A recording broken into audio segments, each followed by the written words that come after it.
Good morning, student. Once again, welcome you in second part.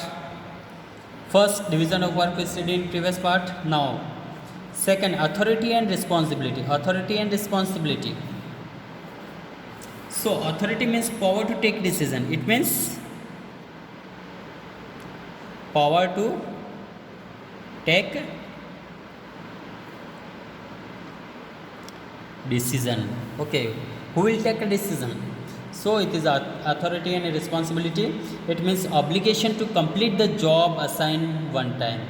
Okay, responsibility means obligation to complete the job assigned one time according to this principle. According to this principle, keep in mind, there must be balance or party between the authority and responsibility. There is a balance must be need to party between the authority and responsibility. Suppose you have authority, but you give task to the responsible person.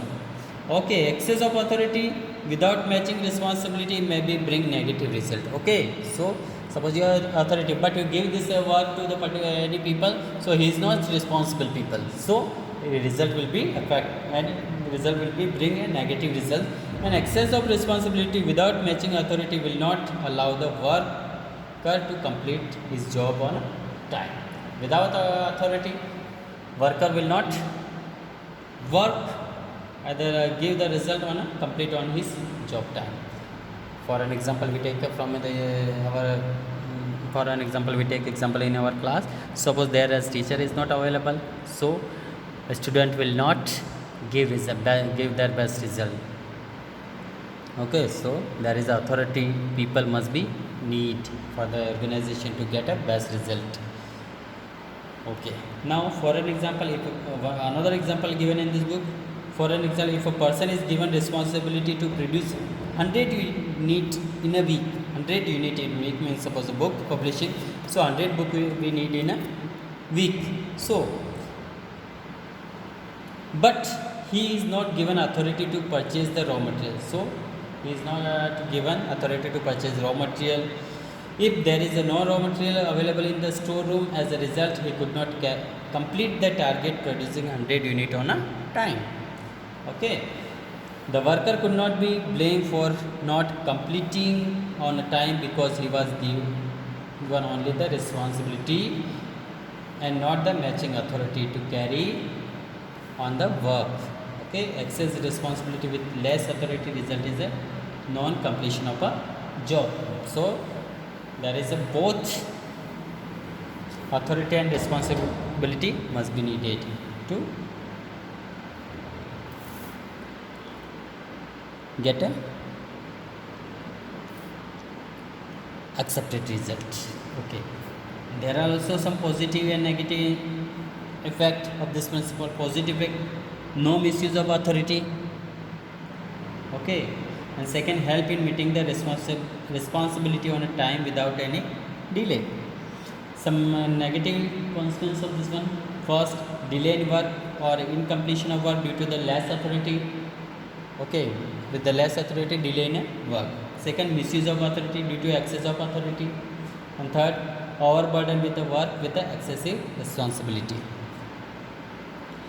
Now, keywords: match, parity, equality, and balance between authority and responsibility. This must be necessary. Matching must be necessary. Then allocation of authority as per work assigned to individual. Allocation of must be necessary. Individual to as per their work assigned when we assign them work, and giving authority matching to target the responsibility of a employee. Giving them a authority matching target. Now third point, discipline. Third point, discipline. Okay, discipline means discipline refers. There are few points given here. First, following code of conduct, rules and regulation of employee agreement. Okay, it means there are code of conduct for the employees. Some rules and regulation of employee must be followed during this working hours. Second, good superior at all level. Third, clear and fair agreement among subordinate and superior. Okay, there is a fair agreement among timing, work, target, each and everything. Okay, meeting commitment at all level of the different level of the department, and judicial application of the penalties. Judicial application of penalties. Suppose he is unable to perform his task within a period, on a time, so he must be fined with the penalties. So this is disciplinary. Okay, fails insists that discipline is required at a superior as well as the subordinate level. Okay, fails insists they suggested that discipline is required as a superior as well as subordinate level.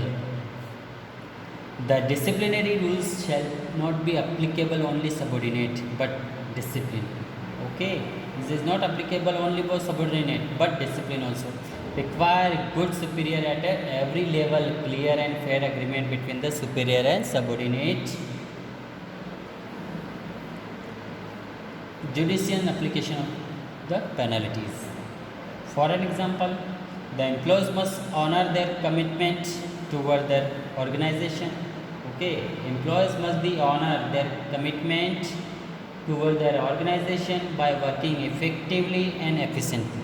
Okay, which must be necessary. If they run away from the responsibility, they hide, they do not provide work on a time, so they will get penalties. So, on the other hand, superior must be also meet the commitment by meeting their promises and increment, promotion, wage, revision, bonus, etc. to get best result. If he is moved from his promises, the increment, promotion, then result will be affected as a negative. Now positive and negative effect also given here. So first of all, systematic working in the organization is on the basis of this principle, improving the efficiency of the working class. And the third negative consequence means violation of this principle are given here. First point, disorder and confusion of the chores, wastage of resources in the absence of discipline, and the delay in the work due to absence of rules and regulation. Now, discipline fragment, rules and regulation, following code of conducts, meeting commitment by the subordinate as well as by the superior, and clear and fair agreement between superior and subordinate, and the judicious application on the penalties. Okay, next point, unity of command.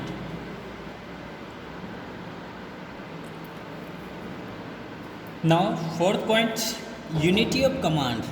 Fourth point, unity of command.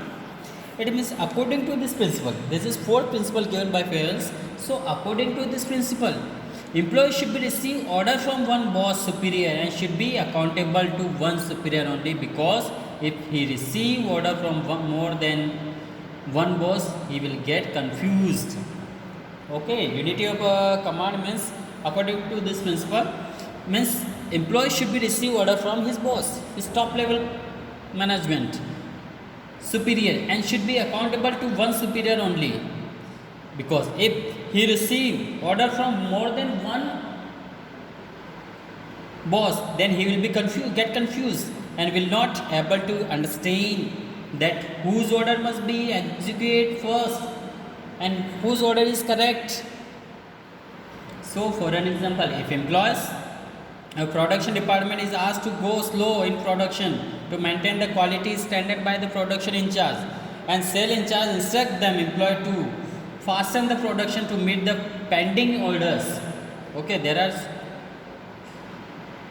two orders given by first production in charge and second sales in charge. So in this situation, employee will get confused as whose instruction must be followed by him.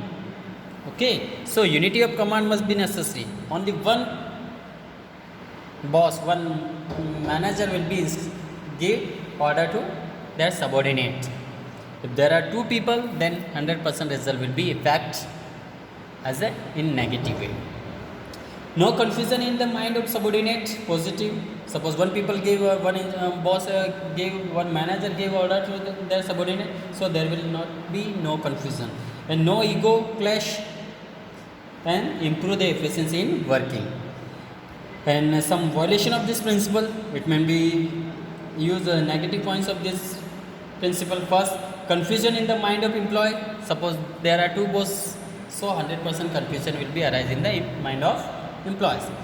The second, subordinate will get chance to escape from his responsibility by giving excuse, and it may be get chance for subordinate to escape from his responsibility by giving excuse. Okay, the other in charge, the okay sales in charge gave faster work to fulfill the pending order. Okay, so it may be give easily to give their excuse. And ego clash among the different superior. Okay, suppose I give order and another, how he is able, he can give order to decline either increase the number. So it may be ego clash chances arise between the different departments. So for difficulty in maintaining discipline in the organization. Okay, thank you. Remaining points we will continue in next lecture. Thank you.